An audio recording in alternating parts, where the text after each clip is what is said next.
obweyamo obw'okuteeka okulonda kw'abassentebe b'ebyalo kukoleddwa minisita omubeezi w'okuteekateekera eggwanga David Bahati bw'abadde alabiseko mu kakiiko akavunaanyizibwa gavumenti ez'ebitundu akali mu kukola ennongosereza mu tteekerefu okulonda kw'ebyalo 2016 agambye nga minisita okuliya ebyensimbi yassemateeka ne gavumenti ez'ebitundu bezikiziganyiza ko 2015 mu obukadde 9 okuteeka okulonda okulekezo zaali babuusabuusa ez'obuwumbi 10. Quoted in the media was that he had said there was no money.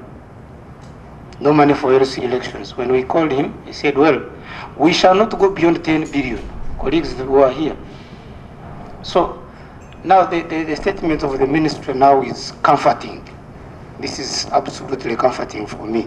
Bahati mu kakiiko akakubirizibwa Rafael Magezi abadde ba minisita okulita omutima wa gavumenti ez'ebitundu n'omumyuka we Jennifer Namuyangu n'ab'ekikula ky'abantu okuli PS Mutuzu amyuka ssaawa za gavumenti mwezi Gwakutana n'omuwandiisi w'akakiiko ak'ebyokulonda Sam Lwakojo.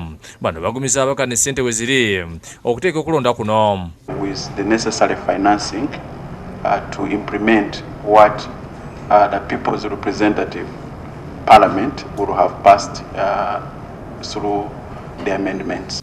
Bahati akubiriza akakiiko okumaliza alipoota eno lubayise ennongosereza eno lisobozese okulonda okw'ebyalo n'obukiiko bw'abakyala okugenda mu maaso. The government tuli ready naye tulina kupasinga amendments tulabe nga bwe tuzi implementinga ssente weeziri ezimplementinga activities ezo. Obula minisita w'ebyensimbi ekakasizza wiiki ewedde yabulira abaka nti gavumenti erina obumbi 10 bwokka okuteeka okulonda okwo. Mulowooza ssente mu treasury tugenda tujjayo nga omusenyu ssente teziri mu budgeti zeezo tulina ebintu bingi eby'okukola. Kyokka akakiiko k'ebyokulonda kagamba nti embalirira eno yaleka bbali obukiiko obw'abakazi. The original amount that was mentioned of 10 billion did not include the women council elections.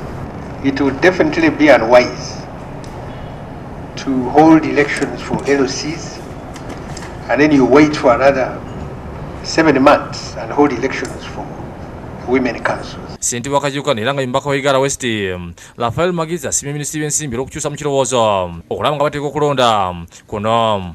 Omanyi mabega waliwo abayisinganya ebigambo tya ssente tezisoboka eziriwo tujja kuyisa kusuka ku zino naye nsanyuse minisita wa finance omwami Honorable David Bahati batukakasizza nti kasita tubaweeteeka nga parliament government ejja kukola kyonna ekisoboka kulaba nti okulonda kubaawo.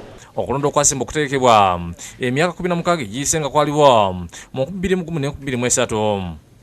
Rachel Nakasi yakusakidde Green ku Bukedde TV.